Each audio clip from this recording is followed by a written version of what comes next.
सारा आलम लाइव के साथ मैं हूं मैमुना सत्तार। आज जीएचक्यू हमला केस में इमरान खान साहब और दीगर के ऊपर फर्द जुर्म आयद हो गई है। कल हमने इस हवाले से एक बात की थी कि कुछ डायलॉग वगैरह चल रहा है, उसके बाद इस तरह की खबर आना, इसकी कितनी सिग्निफिकेंस है। और साथ ही साथ इमरान खान साहब की फवाद चौधरी साहब से मुलाकात हुई है, उस पर भी बात करेंगे। अलीमा खान और बैरिस्टर गौहर की अडयाला जेल के अंदर कुछ आपस में तकरार भी हुई है, उसकी भी आपको बताएंगे तफसीलात। और साथ ही साथ कल हमने एक सरप्राइज़ की बात की थी, वो सरप्राइज़ क्या है आखिर में उसको भी डिस्कस करेंगे। अस्सलाम वालेकुम। वालेकुम अस्सलाम। फ़र्द जुर्म इमरान खान साहब पे आयद सरप्राइज हो गई इमरान है। रियाज वाला? अच्छा, पहले उस पर बात करनी नहीं है। नहीं नहीं, वो तो आपने कह दी ना, आखिर में करेंगे सर तो आखिर जाहिर में है, करें। लेकिन वो मैंने कहा लोग समझे कि और सरप्राइज भी हम ले आए। नहीं हमने यही कल काफ़ी है, इतने मेंशन कर इसी से दिया। जान छूट जाए सरप्राइज से। तो अब आपका क्या सवाल था? पहला सवाल ये है कि फ़र्द जुर्म आयद हुई है इमरान खान साहब के ऊपर 9 में जीएचक्यू हमला केस के अंदर। तो ये क्या मैसेज है उसके बाद जो आपने कल बताया कि इमरान खान साहब और इस्टेब्लिशमेंट डायरेक्ट डायलॉग कर रहे हैं इस वक्त, तो ये देखिए, फ़र्द जुर्म। मसला ये है कि ट्रस्ट डेफिसिट है, मैंने कल कहा था। और ट्रस्ट डेफिसिट इतना ज़्यादा है, उसको बढ़ाया जाता है। जो बाहर बैठे पीटीआई के लोग हैं, वो जिस तरह का प्रोपेगेंडा कर रहे हैं पाकिस्तान के ख़िलाफ़, उससे ये चीज़ें ख़राब हो रही हैं। और मैंने कल भी कहा था कि उन लोगों का इस मुल्क में स्टेक कोई नहीं है। स्टेक उन्हीं का है जो पाकिस्तान में रहते हैं।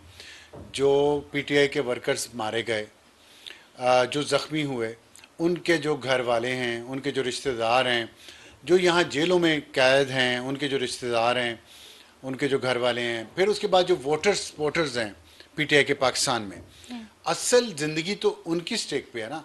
असल मुल्क तो उनका स्टेक पे है। अगर इस मुल्क में सियासी इस्तेहकाम नहीं आता, मईशत पाकिस्तान की ख़राब होगी, तो उसका नुकसान तो पाकिस्तान में रहने वालों को होगा ना, बाहर रहने वालों को तो कुछ नहीं होगा। इसलिए उनका मफाद इसमें है कि वो यहाँ पे तेल डालते रहें जलती हुई आग पे, और वो डाल रहे हैं।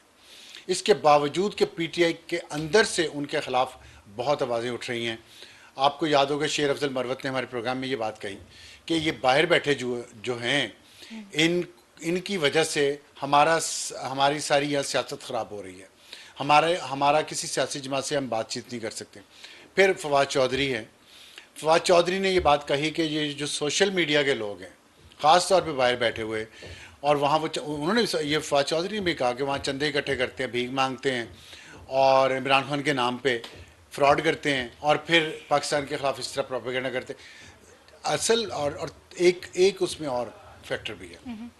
वो फैक्टर जो पाकिस्तान के अंदर बैठे हुए यूट्यूबर्स हैं, उनका जो डॉलर का आना है उनके अकाउंट्स में, वो इस बात पे डिपेंड करता है कि पाकिस्तान में एक हिजान खेज़, हंगामा खेज़ सूरत हाल मुसलसल रहे, जिससे लोग टीवी चैनल्स, टीवी स्क्रीन के साथ ग्लू हो जाएं, उसको देखें, उन्हें कोई तमाशा मिले, उन्हें कोई सर्कस मिले। यहाँ पे हंगामा हो रहा है, यहाँ पे गोली चल रही है, यहाँ पे आंसू गैस फेंकी जा रही है, यहाँ पे लाठीचार्ज हो रहा है, यहाँ पे लड़ाई हो रही है, यहाँ पे लोग मर रहे हैं, इतनी लाशें होगी, उतनी लाशें होगी। तो ये जो बेचते हैं ना अब सनसनी खेजी, और उसके नतीजे में जो डॉलर उनको मिलते हैं, वो भी ये चाहते हैं कि सुकून ना हो इस मुल्क में। क्योंकि देखिए, कल आपने एक बात की, मुझे एक वाक़या याद आ गया, मैं आपसे शेयर करना चाहता हूँ। कल आपने मार्शल लॉ की बात की साउथ कोरिया में। साउथ कोरिया दुनिया की बहुत बड़ी इकॉनमी है। उनकी जो साइंस एंड टेक्नोलॉजी में जो तरक्की है, वो टॉप क्लास है। और 60s में, पिछली सदी के 60s में, 1960 जो आपके लिए पिछली सदी है, उसमें साउथ कोरिया पाकिस्तान से भी पीछे था। फिर उस वक्त उन्होंने तरक्की करनी शुरू की, और आज साउथ कोरिया दुनिया की बड़ी इकॉनमीज में से है, लीडर है साइंस एंड टेक्नोलॉजी में, इलेक्ट्रिकल व्हीकल्स में, ये टेलीकॉम में, और बहुत सारी चीज़ों में। वहाँ पे मैं गया एक दफ़ा, बहुत साल पुरानी बात है, जर्नलिस्ट के तौर पे। तो वहाँ हम ये देख रहे हैं वहाँ क्यों इतनी तरक्की हुई है। उसकी वजह ये थी कि वहाँ पॉलिटिकल स्टेबिलिटी है। वहाँ का जो मीडिया है, हम उनके हम मैं वहाँ से पाकिस्तान को खबर भेजना चाह रहा था। उन्होंने कहा ऐसे नहीं जा सकती, आप प्रेस क्लब जाएं, प्रेस क्लब में जाके वहाँ एक बॉडी है, उसको दिखाई जाती है कि आपने खबर क्या फाइल करनी है आज। वहाँ से वो क्लियर होती है। उनके जो जर्नलिस्टिक एथिक्स उनके अपने हैं, और वो काफ़ी सख्त हैं। तो फिर जाके वहाँ जमहूरियत थी उस वक्त भी, और आज भी है। और आपने देखा उन्होंने मार्शल लॉ को कैसे रेजिस्ट किया। लेकिन जहाँ सनसनीखेजी की बात आती है, सेंसेशनलिज्म है, उसको वो लोग नहीं एक्सेप्ट करते, इसलिए वो तरक्की कर गए हैं। हमारे यहाँ क्या है, हमारे यहाँ चंद एक यूट्यूबर्स कहते हैं मेरे जो डॉलर है ना वो आए, चाहे मैं जितना मर्जी झूठ बोलूँ और बेचूँ। तो ये जो चीज़ें ना ये खान साहब को भी ख़राब कर रही हैं, उनकी फैमिली को ख़राब कर रही हैं, उनकी सियासत को ख़राब कर रही हैं, पीटीआई के लोगों के साथ जुल्म हो रहा है, उनके घर वालों के साथ जुल्म हो रहा है, और ये लोग उस पर अपना हलवा खाए जा रहे हैं बैठे। लेकिन इसमें एक और जो पर्सपेक्टिव है वो ये भी तो है कि वहाँ से जितना भी प्रोपेगेंडा किया जाता है उसकी जवाज़ यहाँ से फराहम की गई, तो उसके ऊपर उसको बढ़ा चढ़ा के या जैसे भी एग्जैजरेट करके तो फैलाया जा रहा है। What do you have to say about this? जवाब तो हर वक्त हर जगह होगा। प्रोपेगेंडे का जवाब ढूंढने के लिए आपको वजूहात नहीं चाहिए होती। आपकी बदनीयती हो तो आप हर अच्छी चीज़ में से भी कीड़े निकाल सकते हैं। जाहिर है वो पीटीआई को तो अफेक्ट कर रहा है वो प्रोपेगेंडा, और जो भी सारा पीटीआई मामला से है। ज़्यादा पाकिस्तान को अफेक्ट कर रहा है। और पीटीआई को अफेक्ट इसलिए कर रहा है कि पीटीआई अगर जिस तरह उन्होंने कॉर्नर कर दिया पूरी लीडरशिप को, इन किराए के लोगों ने जो झूठ बोल के डॉलर कमाते हैं और जो बाहर बैठे हुए हैं, उन्होंने कॉर्नर ऐसा कर दिया पीटीआई की लीडरशिप को कि कोई अकल की बात सुनने पे तैयार नहीं। और अच्छा, इसका नुकसान सबसे ज़्यादा पीटीआई को होना है, ये भी मैं आपको बता दूं, क्योंकि जिस तरह वो अपने आप को इस वक्त मुहासरे में महसूस कर रहे हैं ना। अली मीन गंडापुर देखें आप, मैंने आपको बताया ना कि वो यहाँ से मानसेरा चला गया, पेशावर डायरेक्ट नहीं गया, क्योंकि गुजर के जहाँ से जाना था वहाँ जज्बात बहुत भड़के हुए थे। अभी भी देख लें उनके उसके खिलाफ कितना प्रोपेगेंडा हो रहा है, बुशरा बीबी के खिलाफ कितना हुआ। तो ये जो पीटीआई की अपनी लीडरशिप ने अपने लिए घड़ा खोद लिया है ना, ये बहुत नुकसानदेह है। और उन लोगों के हाथों में यरगमाल हो गए हैं जिनके मकासद इस मुल्क के ख़िलाफ़ हैं, इस मुल्क के हक़ में नहीं है। आप मुझे बताएं, जितने यूट्यूबर्स हैं, सियासतदान हैं, उनके अपने बच्चे गए हैं इस जिहाद में। किसी कोई यूट्यूबर बता दे कि जी मेरे बच्चे, मैं तो लोगों को बैठ के यहाँ पे कहता रहा हूँ कि आप जिहाद के लिए निकले हैं और वहाँ ये हो गया, वहाँ वो हो गया, झूठ फैलाते रहे। इनके अपने बच्चे कहाँ थे? सर वो पॉलिटिकल है ना, वो एपॉलिटिकल है। तो बाप कमा रहा है वहाँ से डॉलर्स पॉलिटिकल होके, तो दूसरों के बच्चों को पॉलिटिसाइज आप कर दें, उनको स्कूलों में ना जाने दें, उनको कॉलेजेस में ना जाने दें, उनको अपना करियर परसू ना करने दें, अपने बच्चे आपने एपॉलिटिकल रखे हुए हैं। तो ये मुनाफिकत है, ये क्या है? और ये मुनाफिकत बिकती है, लोग खरीदते हैं। मैं तो लोगों को ये कहता हूँ कि वो ख्याल करें। फवाद चौधरी साहब का आपने जिक्र किया है कि वो कहते रहे हैं कि बाहर वाले जो लोग हैं वो पीटीआई के नैरेटिव को भी नुकसान पहुंचा रहे हैं, जो कि मतलब एक फॉल्स नैरेटिव बिल्ड करते हैं। आज उनकी इमरान खान से मुलाकात हुई है, कुछ खबरें ऐसी भी आ रही हैं कि खान साहब ने कुछ पैगामात भी दिए हैं जो कि लीडरशिप आपस में डिस्कस करेगी और उसके बाद उस हवाले से एक लाएमल तैयार किया जाएगा। इस मुलाकात को आप कैसे देख रहे हैं? क्या ये जो सारा सोशल मीडिया का प्रोपेगेंडा ये कंट्रोल होता हुआ नजर आ रहा है? खान साहब की तरफ से कोई देखिए, मैसेज? ये बड़ा अहम सवाल आपने किया है। मेरा ये ख्याल है कि मैं बताता हूँ कंट्रोल होता नज़र आता है कि नहीं आता। फवाद चौधरी जो हैं बहुत अहम है इस सेंस में, इसके बावजूद कि उनकी बहुत मुखालफत हो रही है पार्टी के अंदर से, उन पर बहुत ज़्यादा इल्ज़ाम लगाए जा रहे हैं। लेकिन जो बातचीत इस्टेब्लिशमेंट से हो रही है वो फवाद चौधरी के भाई फैसल चौधरी के थ्रू हो रही है और फवाद चौधरी के थ्रू हो रही है, ज़ाहिर है। लेकिन फैसल चौधरी फ्रीक्वेंटली मिलते रहे हैं क्योंकि वो वकील भी हैं खान साहब के, उनसे खान साहब से जेल में मिलते रहे, तो इसलिए उनका मिलना अहम इस सेंस में है कि जो उनके मुखालिफिन है फवाद चौधरी के, उनको मैसेज मिल गया कि Fawad Chaudhry is in, not out. अब खान साहब क्या, आपने कहा कि उनकी मुलाकात नहीं, मुलाकात की तो मैंने आपको जवाब दे दिया। दूसरा आपके सवाल का हिस्सा था जो प्रोपेगेंडा कंट्रोल हो जाए। Propaganda control. देखिए, प्रोपेगेंडा कंट्रोल खान साहब खुद नहीं करना चाह रहे। प्रोपेगेंडा जो हो रहा है ना, ये खान साहब की मर्जी से हो रहा है। पार्टी की दूसरे लोगों की मर्जी हो या ना हो, खान साहब की मर्जी है इस प्रोपेगेंडा में, और वो करवा रहे हैं। और उसमें बुशरा बीबी की भी मर्जी है, क्योंकि प्रोपेगेंडा का जितना सिस्टम बना है पीटीआई का, आखिर में उसका कंट्रोल बुशरा बीबी के पास था पिछले कुछ सालों से, और खान साहब के। वो नहीं चाहते कंट्रोल करना, क्योंकि उनके पास पत्ता ये है। इससे वो अवाम तो नहीं निकले जितने निकालना चाह रहे थे, यहाँ रुके भी नहीं। आपको पता है जब ऑपरेशन वाले लोगों की तादाद कितनी थी? ये पीटीआई के अपने जो लीडर्स ने मुझे बताया, मैं वो बता, 2000 से 2500 इतने लोग रह गए थे, बाकी चले गए थे। ठंड थी, भूखे थे, रास्ते में आते आते कम हो गए और कम हो गए। 2-2500 लोगों को, या पुलिस के कितने हज़ारों लोग थे यहाँ पुलिस के और एफसी के।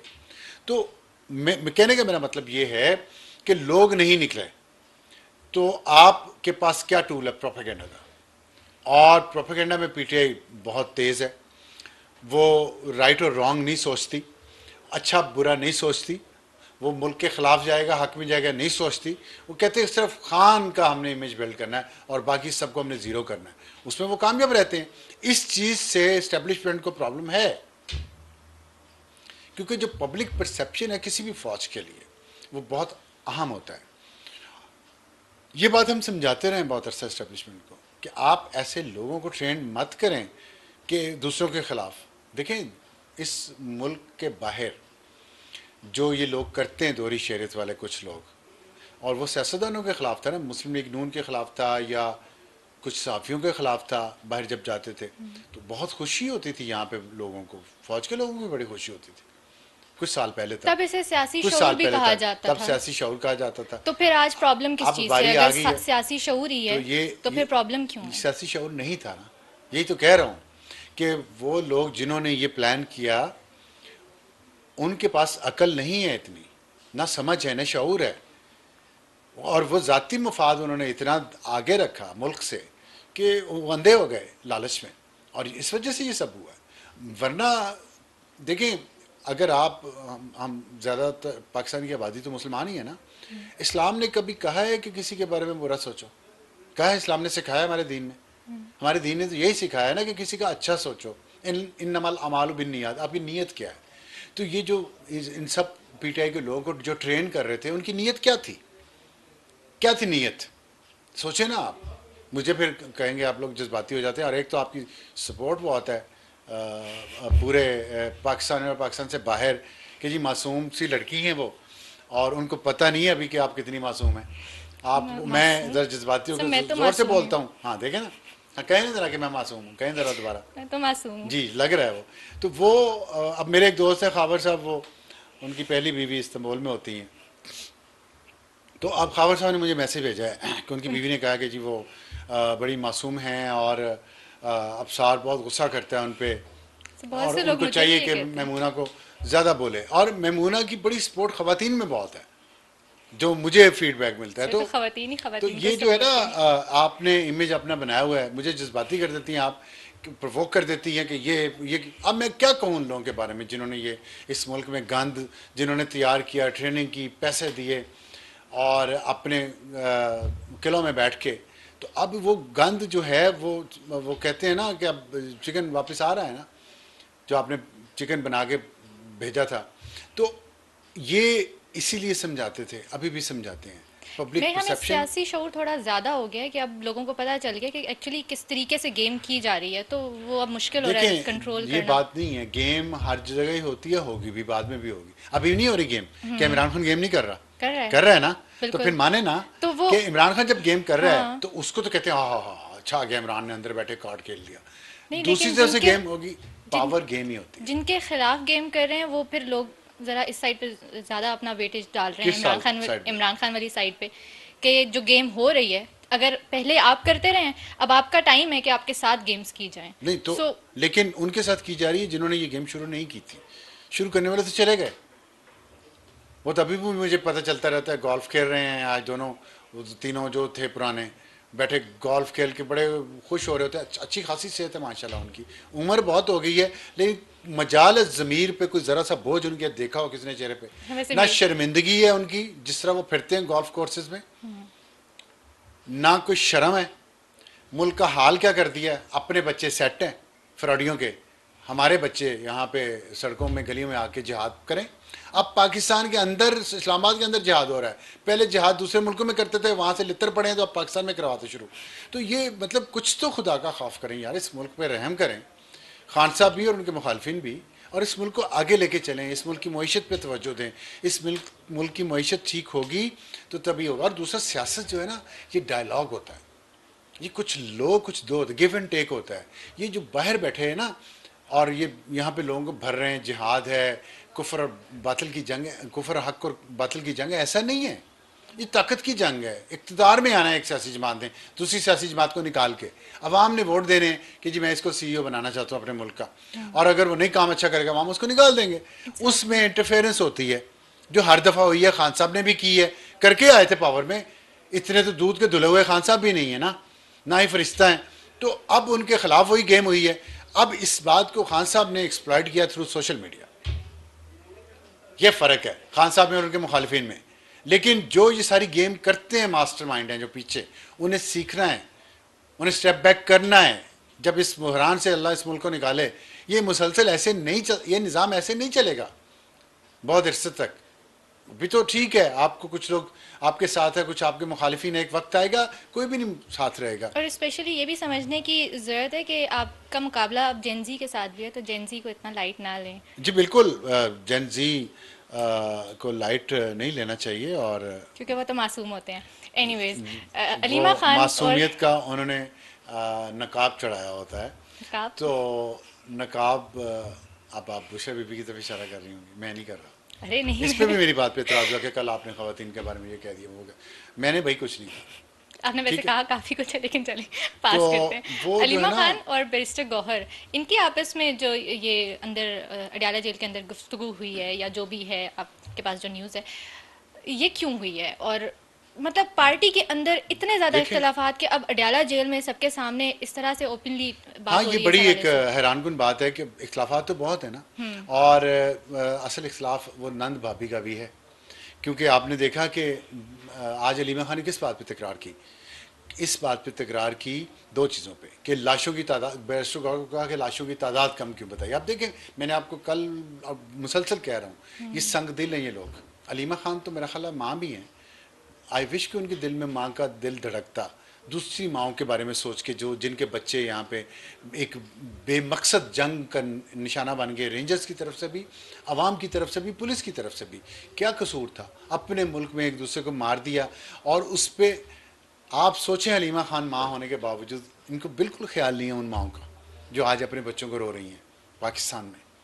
इतनी संगदिल हैं, इतने संगदिल हैं ये सियासतदान जो लोगों को सड़कों पे लेके आते हैं कि कह रही हैं आपने लाशों की तादाद कम क्यों की। बैरिस्टर गौहर को कह रही हैं अपनी पार्टी के चेयरमैन। तो उन्होंने भी आगे से जवाब दिया कि ठीक है, हम जितनी हैं उतनी बताएंगे, हम बढ़ा चढ़ा के नहीं बता सकते। तो मैं, फिर आप कहेंगी कि मैं, अलीमा खान खातून है, आप खातून कार्ड निकाल लेंगी, या आपकी जो सपोर्टर्स बाहर बैठी हुई हैं और देख रही हैं ये सब कुछ, वो निकाल लेंगी। खातून कार्ड तो मैं नहीं बोलता, नहीं, एक्चुअली लेकिन अगर माँ, ये काश बात अलीमा गलत है, खान के सीने में माँ का दिल होता, काश।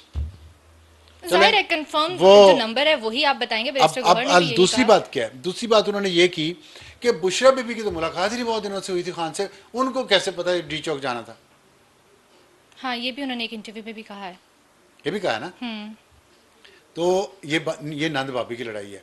खान से जब भी मुलाकात हुई ना बुशरा की आखिरी, उसमें उन्होंने कह दिया था, इसकी तस्दीक तो बहुत सारे ज़राए से हो गई है। खान साहब ने खुद कहा है कि मैंने, बुशरा बीबी ने मेरी बात मानी है, कहा है ना, उनको शाबाश दी है, उनका अक्लमंद खातून है।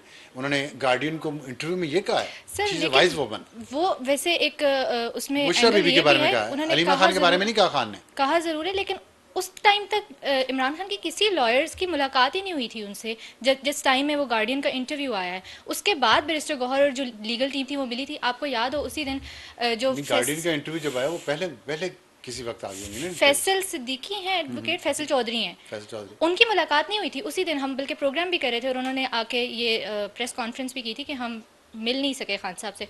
तो ये एक स्ट्रेंज है कि गार्डियन ने उसके अंदर कोट किया है इमरान खान साहब को, नहीं लेकिन नहीं नहीं, मुलाकात कैसे हुई वो एक दिन, ये आप आखिरी दिन की बात कर रही हैं, आप गोली वाला जो वाक़या उसके बाद की बात कर रही उसके हैं। बाद की बात करें। ये इंटरव्यू उन्हीं दिनों में 24-25, क्या तारीख थी फाइनल कॉल की, 26, 24 24-25, 26 में किसी दिन हुआ है। उस दिन मुलाकातें हुई हैं, आपको याद है ना। बैरिस्टर गौहर 2 दफ़ा मिल के आए थे एक दिन। तो उस वक्त ये किसी वक्त निकली है खबर, इंटरव्यू वाली, इंटरव्यू जो निकला। अच्छा, मैं बता रहा था कि नंद और भाभी का झगड़ा गया। तो अब अलीमा खान ये कहने की कोशिश करें कि बुशरा बीबी के पास तो कोई मैसेज ही नहीं था, खान ने दिया ही नहीं था। उनको रन डाउन करने की कोशिश करें, बुशरा बीबी की अहमियत को कम करने की कोशिश कर रही हैं।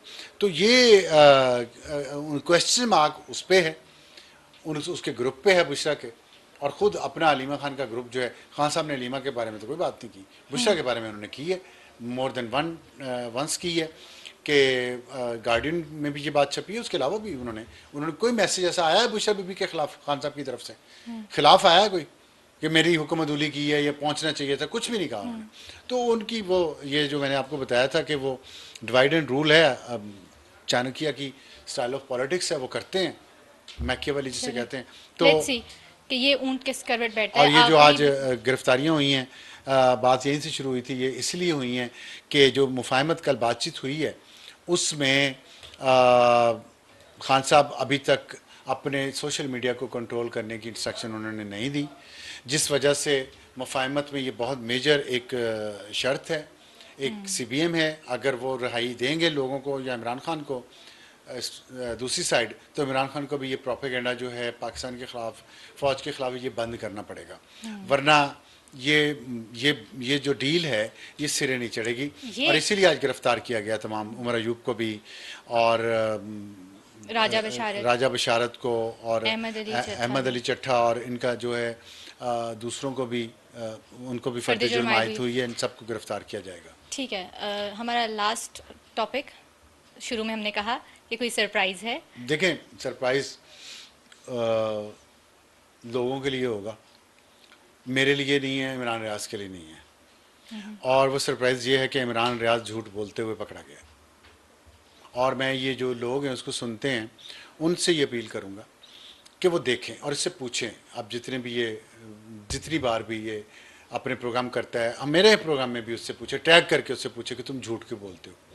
और क्या था वो, आज जो था, इमरान रियाज को किसने पाला, ट्विटर ट्रेंड की तो बात करें आप? वो आपने बताया था, आपने कहा था मैं बताऊंगा कि किसने पाला। तो मैंने क्या बताना, इमरान रियाज खुद बता चुका है उसको किसने पाला। उसको उसी ने पाला, उन्होंने पाला जो उसको बुला बुला के कमरों में फाइलें दिखाया करते थे और जिस पे इसके मुंह से सवाल नहीं निकलता था, जर्नलिस्ट होने के भी काउंटर क्वेश्चन नहीं करता था, और जिस तरह वो इसको देते थे बना के, वो ला के यहाँ पे चला देता था प्रोपेगेंडा। उन्होंने पाला है इमरान रियाज को, और इमरान रियाज ने ये बात खुद डिस्क्लोज की है कि मुझे कौन पालते रहे हैं। वो पालते रहे हैं जो इसको बुलाते थे और इसको ब्रीफिंग्स देते थे, लोगों के बारे में झूठ बताते थे इसको। वो खुद जिन्होंने इसको पाला है वो भी अब कहाँ गए। तो इमरान रियाज को मैंने 2 झूठ इसने जो बोले हैं, आप हमारी ऑडियंस के लिए अगर बता भी दें कि आप क्यों इस हवाले से मैं बात कर इस रहे हवाले हैं। से बात कर रहा हूँ कि उन्होंने मेरे बारे में झूठ बोले हैं 2, मैं उसको एक्सपोज करना चाहता हूँ। और आज मैं बताना चाहता हूँ कि उसने झूठ क्या बोले हैं, और मैं उसे चैलेंज करना चाहता हूँ। चैलेंज भी करूँगा, एक नसीहत भी करूँगा। चैलेंज मैं ये करना चाहता हूँ कि वो अपने इन झूठों को साबित करें, और जितने लोग उसके देखने वाले हैं वो भी उससे पूछें कि इमरान रियाज तुमने झूठ क्यों बोला, साबित करो। अब उसमें से पहली एलिगेशन उसने मुझ पर यह लगाया कि जब मैंने यहाँ रिपोर्टिंग की है, जिस दिन ऑपरेशन हो रहा था उससे पहले भी 3 दिन मैंने यहाँ डी चौक से लाइव शो किया है, और उसमें मैंने बहुत सारी बातें की हैं। उसमें उसने जब मैं कर रहा था उस वक्त फायरिंग भी हुई, गोलियाँ चली, जिसको मैंने मेंशन भी किया। उसने ये कहा है कि ये देखें जी, अफसार जब यहाँ पे वो कर रहा था रिपोर्टिंग तो गोलियों की आवाज़ आ रही है, गोलियाँ चल रही हैं, लेकिन बाद में इसने कहा कि गोली नहीं चली हुकूमत की तरफ से। उसे ये साबित करना है अब इमरान रियाज को, इमरान रियाज खान को ये साबित करना है कि मैंने ये कहा है कि गोली नहीं चलाई हुकूमत ने, ये साबित करे। मेरा चैलेंज है उसको, और मैं ये कह रहा हूँ ऑन कैमरा कि वो झूठ बोल रहा है, और जिन्होंने उसको पाला उन्होंने इसको झूठ सिखाया, और झूठ इसकी घुट्टी में पड़ गया, और झूठ बोलने के इसको डॉलर मिलते हैं। इसलिए ये जो कमाई कर रहा है झूठ की बुनियाद पे, ये भी हलाल की कमाई नहीं है। उससे मैंने ये चैलेंज किया, ये साबित करे कि मैंने ये बात कही है कि गोली हुकूमत ने नहीं चलाई। कहाँ कही है, दिखाए, दिखाए भाई, दिखाए। और अगर आप झूठ नहीं बोल रहे तो फिर जाहिर है कि आपने खुद सुने ही नहीं है तो प्रोग्राम्स हमारे। नहीं, मैं तो फिर इसको आप, ये नहीं कह रहा कि झूठ नहीं बोला। हाँ, अगर तो मैं कह नहीं रहा, ये तो जाहिर है आपके दिल में दर्द जागा है, तो मैं नहीं कुछ कह सकता। आप करें उसको डिफेंड, मैं नहीं कहता। अगर डिफेंड नहीं झूठ नहीं करें, बोला, लेकिन मुझे पता है वो झूठा है पक्का। बेनिफिट ऑफ डाउट दे दूसरी रहे हैं। बात में आप उन्होंने एक पैमरा के रेफरेंस दिया एक केस का, ठीक है। उन्होंने कहा कि आप बहुत तंग करते थे मेरा लोगों को जाती, कैमरा में। वो तो जाहिर है, अभी देख लीजिएगा किस तरह आपकी के बड़ी लोग। वैसे अभी मैं सवालात भी आते हैं, पैमरा वाला भी किसी दिन हम डिस्कस कर करेंगे। लें आप जितने मेरे सवाल हैं डिस्कस करें, मैं हाजिर हूँ। मैं कौन सा भाग रहा हूँ, जहाँ सरकार की जॉब की है, पब्लिक सेक्टर से पैसे लिए हैं, टैक्स पेयर्स के तनख्वाहें ली हैं। मैं इमरान रियाज के पालने वालों जैसा बेज़मीर नहीं हूँ। इमरान रियाज को पाला भी बेज़मीरों ने, वो बेज़मीर भी थे, चोर भी थे, झूठे भी थे, मक्कार भी थे। वो हमारे टैक्स से सैलरीज भी लेते थे, और लोगों को इस तरह के लोगों को, झूठों को पूरे मुल्क से इकट्ठा करके उनको झूठ मजीद बोलने की तरबियत भी करते थे, और फिर उनको छोड़ देते थे इस माशरे में फसाद फैलाने के लिए, फितना फैलाने के लिए, जो ये फैला रहे हैं अब्दुल्ला बिन उबई की तरह। उसी तरह मुनाफिक हैं। अब्दुल्ला बिन उबई ने भी दाढ़ी रख ली थी मुसलमानों की तरह नजर आने के लिए। अच्छा, ठीक we are a है, little आप short इस of चेहरे time. पे एक्सप्रेशन अल्लाह करे दिखा दें अब्दुल्ला बिन उबई के नाम पे। तो मैं ये कहना चाह रहा हूँ, दूसरा पैमरा का उन्होंने कहा है ना, तो मैं जवाबदेह हूँ। पैमरा में मैंने जो कुछ किया, आज भी 9 साल हो गए हैं वहाँ से निकले हुए, 8 साल, आज भी जवाबदेह हूँ, दूंगा जब तक ज़िंदगी है। क्या किया था आपने पैमरा में? मैं बताता हूँ कि मैंने, इन्होंने कहा जी कि मुझे मेरा कि ज़ाती है, मतलब मैं स्याह करूँ, मैं सफ़ेद करूँ। अब आप अल्फाज पे, इस इमरान रियाज को किसने पाला? बेज़मीरों ने पाला, और ये जो झूठ बोलता है मुसलसल, और मैंने आज इसको चैलेंज किया है कि ये झूठ जो बोला है इसको साबित करके दिखाए। दूसरा, मैं इसको ये चैलेंज, आज मैं इसको एक्सपोज कर रहा हूँ। इसने मुझे कहा ना कि मैं स्याह करूँ या सफ़ेद करूँ प्राइवेट लाइफ में। प्राइवेट लाइफ नहीं थी ये, प्राइवेट लाइफ में वैसे क्या ये प्राइवेट लाइफ नहीं थी। अच्छा, ये भी मैं आपको बता दूं, ये भी झूठ बोल रहा है। ये आप दिखाएं स्क्रीन पे, ये पैमरा ने इसको नोटिस भेजा था। Anchor news, express news TV के एंकर पर से इमरान खान के खिलाफ शिकायत पर पैमरा का चैनल से मौक़िफ़ तलब। किस बात पे था? इस बात पे था कि ये कार चोरी के केस में मुलव्वस था, ये और इसका भाई, इमरान खान और उसका भाई, कार चोरी के केस में इनके खिलाफ FIR दर्ज थी लाहौर में और शेखपुरा में।